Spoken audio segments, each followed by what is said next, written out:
안녕하세요, 갈튜브입니다. 오늘은 부활에 대해서 제가 다뤄보려고 합니다. 혹시 여러분들 이런 생각한 적 없으신가요? 복음을 전할 때, 부활 얘기만 없었으면 내가 조금 더 잘 전할 수 있을 것 같은데, 이 부활 때문에 좀 막혔다거나 그런 적 있으시지 않나요? 저 같은 경우는 이제 이렇게 전도하거나 이제 친구들이랑 십자가에 대해서 얘기를 할 때, 예수님이 십자가에 처형 당한 것까지 얘기할 때는 사람들이 그렇게 불편해하지 않아요. 근데 부활을 얘기하는 순간 좀 사람들이 거리끼고 불편해하더라고요. 그래서 저는 부활 때문에 전도할 때 약간 거리낄 때가 저 개인적으로도 좀 있었어요. 사실 이만큼 부활을 믿는 게 쉽지는 않은 것 같아요. 그래서 오늘은 제가 부활에 대해서 좀 설명해 드리도록 하겠습니다. 먼저 우리가 부활에 대해서 전하기 가장 거리끼는 것 중 하나가 1세기, 그러니까 예수님이 부활했던 그 시기에는 과학의 발전이 지금보다는 좀 덜 해가지고 부활을 전했을 때 되게 쉽게 믿을 거라 생각했다는 거예요.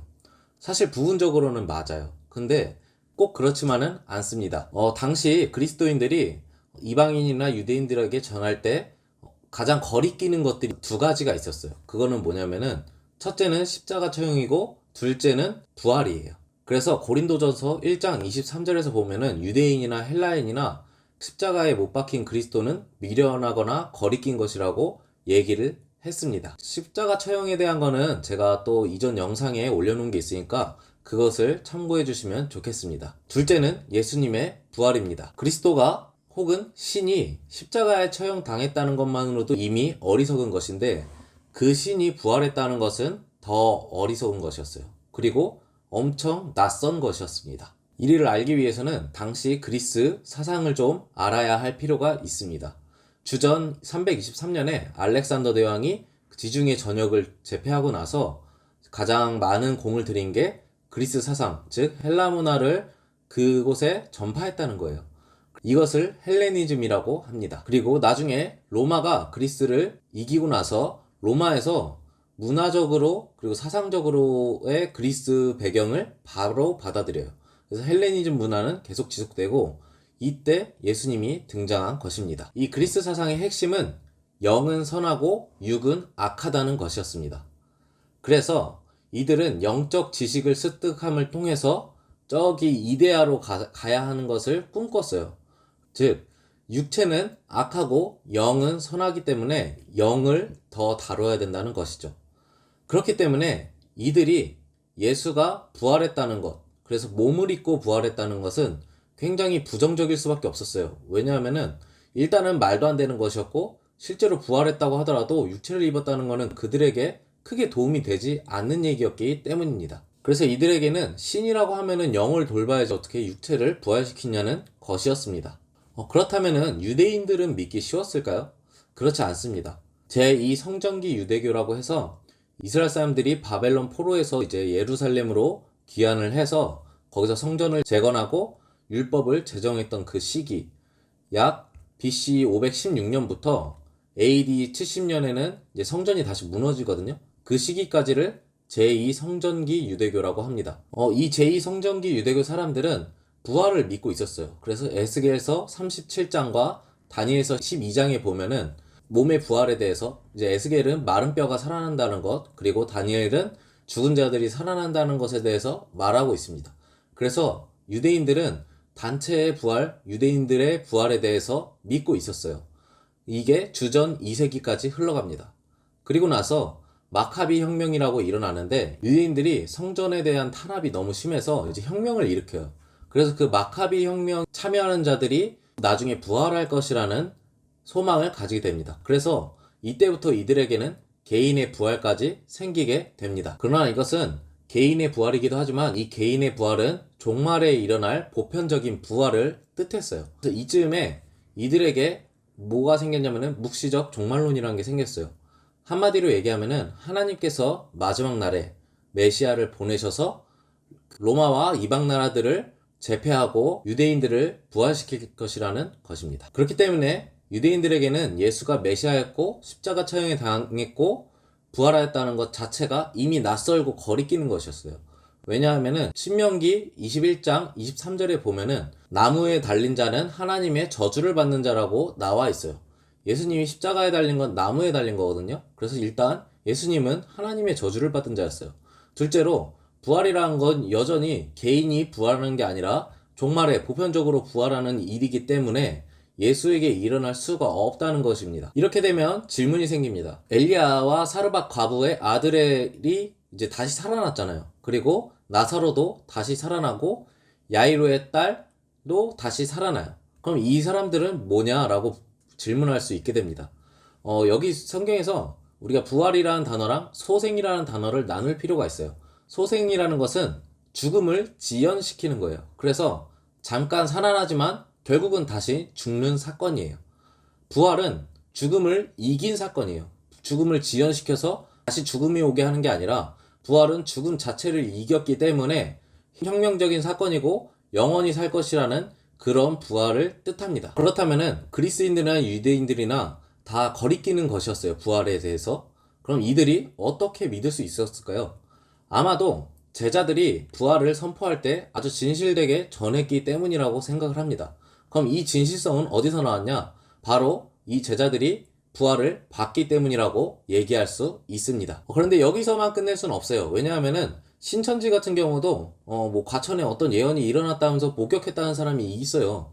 근데 부활도 그냥 그 사람들이 목격했다고 얘기할 수 있는 거잖아요. 그래서 우리는 한 번 더 따져봐야 될 것들이 있습니다. 그것은 부활이 어떤 현상이었는지, 그리고 이것이 얼마나 개연성 있는 사건인지를 봐야 한다는 것입니다. 먼저 부활이 얼마나 개연성 있는 사건이었는지를 말씀드리겠습니다. 사실 부활에 있어서 가장 기본적인 근거는 제자들의 변화 그리고 빈무덤입니다. 당시 예수님이 메시아라고 했는데 예수님 이전에도 자신이 메시아라고 했던 인물이 7명에서 8명 정도 돼요.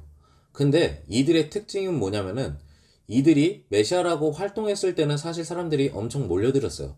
근데 이들이 죽고 나서는 사람들이 다 흩어지고 이들의 이름은 잊혀지기 시작했다는 것입니다. 예수와 자기가 메시아라고 했던 사람들의 공통점이 있는데 그건 바로 제자들이 몰렸다는 거예요. 반대로 차이점도 있습니다. 그거는 바로 자기가 메시아라고 하는 사람이 죽고 나서 그 사람들은 흩어졌어요. 근데 예수님은 다시 모여서 예수님의 말씀을 전하기 시작했다는 것입니다. 그리고 그냥 전한 게 아니에요. 이 사람들은 순교까지 할 정도로 열심을 가지고 목숨을 걸고 전했다는 것입니다. 그럼 이 차이점을 만드는 근본적인 사건이 뭐냐라고 볼 때 복음서나 사도행전이나 바울서신서에서 모두가 공통되게 얘기하는 것은 예수가 부활했다는 거예요. 그 예수가 십자가 처형을 당하고 장사되고 3일 만에 부활했다는 것. 그것이 이들의 메시지의 핵심입니다. 그것 때문에 그들이 목숨을 걸고 순교했다는 것이죠. 예수가 메시아로서 죽었지만 흩어지지 않을 수 있었던 근거가 되는 것입니다. 또 한 가지는 바울의 변화입니다. 갈라디아서 1장 13절에 보면은 바울은 원래 교회를 핍박했던 사람입니다. 그래서 바울이 선교할 때 가장 힘들었던 건 자신이 교회를 원래는 핍박했던 자였다는 것입니다. 그러던 그가 교회의 핵심 선교사로 활동하게 되었습니다. 바울은 자기가 이렇게 선교사로 활동하게 된 계기가 뭐라고 하냐면은 부활하신 예수 그리스도가 자신에게 나타났기 때문이라고 얘기합니다. 여기서 우리가 알아야 할 것은 한 인물에 대해서 그의 신화가 생기기 위해서는 굉장히 오랜 시간이 걸린다는 거예요. 최소 10년 이상은 걸릴 것 같고 오래되면은 몇 세대까지 흘러야만 그 인물에 대한 신화가 생겨요. 그러나 적어도 예수의 부활에 대해서는 그러지 않다는 것입니다. 갈라디아서 2장에 보면은 바울이 14년 전에 예루살렘 공의회에 참석했다고 얘기를 해요. 갈라디아서를 학자들 중에 가장 늦게 잡는 학자가 AD 56년이라고 합니다. 그러면은 예루살렘 방문 시기와 56년을 빼면, 그러니까 56에서 14를 빼면 42년이 됩니다. 그러니까 42년에 예루살렘에 방문했다고 우리가 볼 수 있어요. 근데 1장 마지막 즈음에 보시면은 또 바울이 3년 전에 예루살렘을 사적으로 방문했다고 나옵니다. 그렇게 되면은 바울은 39년에 예루살렘을 방문했다는 것입니다. 이때도 바울은 예수님이 부활해서 자신에게 나타난 사건보다 훨씬 더 후의 사건일 것입니다. 아마도 이때로부터 최소 3년은 더 지나야 됐다고 봤을 때 35년에서 37년이 바울이 부활한 예수 그리스도를 만난 가장 늦은 시기라는 거예요. 예수님은 30년에서 33년 사이에 십자가에 못 박혀서 죽으셨거든요. 그러면은 가장 늦게 보면은 예수님을 30년에 십자가 처형 당했다고 보면은 바울은 37년에 부활하신 그리스도를 만났다고 볼 수 있어요. 최대한으로 해도 예수가 죽고 나서 부활한 지 7년 만에 바울이 이 소식을 들었다는 거예요. 사실은 근데 이거는 바울이고 바울보다 그 이전의 제자들이 바울에게 전했을 거 아니에요. 그 시기는 더 앞당겨야 돼요. 왜냐하면은 교회가 성장할 수 있는 시기가 있어야 되는 거죠. 그래서 최소 2년은 잠다고 치면은 부활에 대한 이야기가 최소 35년이라는 거거든요. 예수님이 30년에 십자가에 못 박혔다고 봤을 때 실제로 35년에 부활에 대한 이야기가 나왔다는 겁니다. 이거는 굉장히 신화가 생성되기에는 너무 짧은 시간이에요. 물론 바울은 예수가 죽고 나서 한 2년에서 3년 안에 부활하신 그리스도를 만났다고 대부분의 학자들은 동의합니다. 그러니까 최소로 줄이면은 예수님은 거의 죽고 나서 1년에서 2년 만에, 아마도 1년 만에 부활에 대한 이야기가 나왔다는 거예요. 지금까지는 제가 제자들의 변화와 바울의 변화를 얘기하고 있었습니다. 물론 고린도전서 15장에서는 바울 외에도, 제자들 외에도 모든 사도, 그리고 500명의 형제들, 야고보까지 나옵니다. 그러나 이 말은 오늘 내용에서는 중요하지 않기 때문에 넘어가도록 하겠습니다. 예수님의 부활에 대해서 지금까지는 어떤 한 사람의 인물의 실존적인 변화에 대해서 추적을 해봤다면은 이번에는 실제적인 근거에 대해서 찾아보도록 하겠습니다. 그것은 바로 빈 무덤입니다. 예수님의 무덤이 비어있다는 것은 사복음서에서 공통되게 전하는 것이에요. 그리고 고린도전서 15장에서도 예수가 장사된 지 3일 만에 부활했다는 걸 보면은 빈 무덤은 전제되어 있던 것으로 볼 수 있습니다. 먼저 이전에 이 빈 무덤이 부활했기 때문에 빈 무덤이 아니라 다른 이유로 빈 무덤이었다고 얘기하는 주장들을 살펴보겠습니다. 첫째는 제자들이 시체를 옮겼다는 것입니다. 이거는 그렇게 가능성이 높지는 않습니다. 왜냐하면은 일단은 예수가 무덤에 붙여있고 큰 돌로 그 무덤을 막아놨기 때문입니다. 둘째로는 경비병이 그것을 막고 있었다는 것입니다. 그래서 경비병을 피해서 무덤을 들어가고 거기서 다시 빼내고 돌을 다시 넣고 다시 무덤으로 옮겨서 다른 곳에 묻는다는 것은 사실 쉽지는 않아요. 또한 이렇게 하려면은 당시 문화와는 좀 맞지가 않은데 당시에는 스승의 무덤을 굉장히 소중히 여기는 문화가 있었어요. 그렇기 때문에 이들이 굳이 무덤을 옮길 이유는 없었다는 것입니다. 결정적으로 정말로 옮겼다면은 그 무덤에 대해서 또 숭배하는 문화가 있어야 되는데 3세기에서 4세기까지는 예수의 무덤에 대해서 숭배하는 경우는 전혀 없었다는 것입니다. 둘째는 무덤을 착각했다는 것입니다. 그러나 이건도 가능성이 많지는 않은데 아리마대 사람 요셉이라는 사람은 사복음서 전체에서 나타나는데 그 사람은 빌라도에게 예수를 무덤에 묻겠다고 한 사람입니다. 그래서 요셉은 자신의 무덤에 예수를 묻었습니다. 자신의 무덤에 묻혔는데 그것을 잊을 가능성은 사실 거의 없습니다.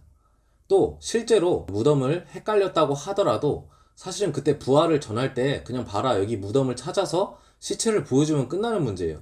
근데 그러지 않았다는 것이죠. 셋째로는 예수님이 사실은 십자가 처형 당하고 나서 죽지 않고 기절했던 것이고 무덤에 묻히고 나서 나중에 제자들이 찾아왔을 때 일어나서 그들을 대했다는 것입니다.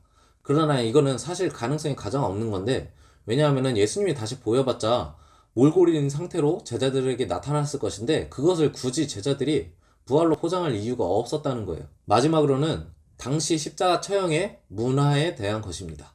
아마 이거는 그래도 이 중에서 가장 가능성이 높은 얘기라고 생각합니다. 당시에는 십자가 처형을 당하면은 무덤에 묻는 게 아니라 그냥 십자가에 매달아 놓은 상태로 내둡니다. 그리고 짐승들이 그 시체를 먹게 하는 것이죠. 그러나 이런 사건도 많았지만은 또 다른 본문들에서는 십자가 처형에 매달고 나서 무덤에 묻힌다는 것도 나타나게 됩니다. 키케로의 글에서 그런 이야기들이 나타납니다. 또한 1968년에 예루살렘에서 4.5인치의 못이 발목에 관통한 채로 있는 시체가 발견돼요. 근데 이게 십자가에 매달려서 죽은 시체라는 것입니다. 또 십자가에 달려 죽은 시체일 뿐만 아니라 그게 이제 무덤에서 묻혀있던 시체였기 때문에 당시 문화에서 십자가 처형에 당해도 무덤에 묻힐 수 있었다는 것이죠. 이렇게 얘기하는 것보다 복음서에 나타난 아리마다의 사람 요셉이 실존 인물이었고 이거는 대부분의 학자들이 동의하는 내용입니다. 실존 인물이었고 그가 빌라도에게 부탁해서 예수를 무덤에 안치겠다고 요청을 했고, 왜냐면 아리마대 사람 요셉도 부자였어요. 그리고 빌라도는 예수가 딱히 또 밀란을 일으켰던 사람은 아니었기 때문에 충분히 무덤에 묻히라고 할 수 있었다고 봅니다. 또한 빈무덤이라는 증거 중에 가장 큰 증거는 바로 복음서에서 빈무덤의 증인이 여자라고 하는 것이었어요. 당시 사회에서는 여자들이 증인으로 채택될 수 없는 세대였어요. 여자들의 증언은 전혀 힘이 없었고 남자들의 증언만이 살아남는 시대였습니다. 그래서 고린도전서 15장에서 바울이 그 부활의 증인들을 얘기할 때 여자를 뺐어요.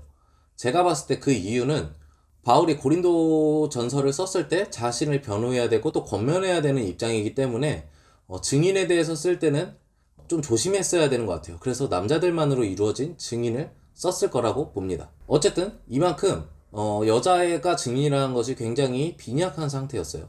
그럼에도 불구하고 사복음서 전체에서 빈무덤의 첫 번째 증인을 누구라고 하냐면은 바로 막달레와 마리아라고 해요. 물론 다른 인물들도 있지만 그들은 사실 복음서마다 조금씩 인물들이 다르기 때문에 전체에서 나타나는 인물만 말하면은 막달라 마리아입니다. 사실 빈무덤에 대해서 복음서 저자들이 조금 더 가능성 있고 설득력 있게 전하려면은 여자를 증인으로 내세워서는 안 돼요. 왜냐하면 그 설득력이 떨어지잖아요. 하지만 이들은 그거를 그대로 보존했다는 것입니다. 이건 무슨 의도를 뜻하냐면은 사실 복음서 전체에서 우리가 이렇게 질문할 수 있어요. 복음서가 자신들의 주장을 확고하게 하기 위해서 편향되게 얘기하려고 한 거 아니냐? 사실 그런 부분이 없는 건 아니에요. 그러나 적어도 빈무덤에 대해서는 그렇게까지 편향되게 얘기하려고 하는 의도가 없었다는 거예요. 그 증거가 뭐냐면은 여자가 증인이라는 것입니다.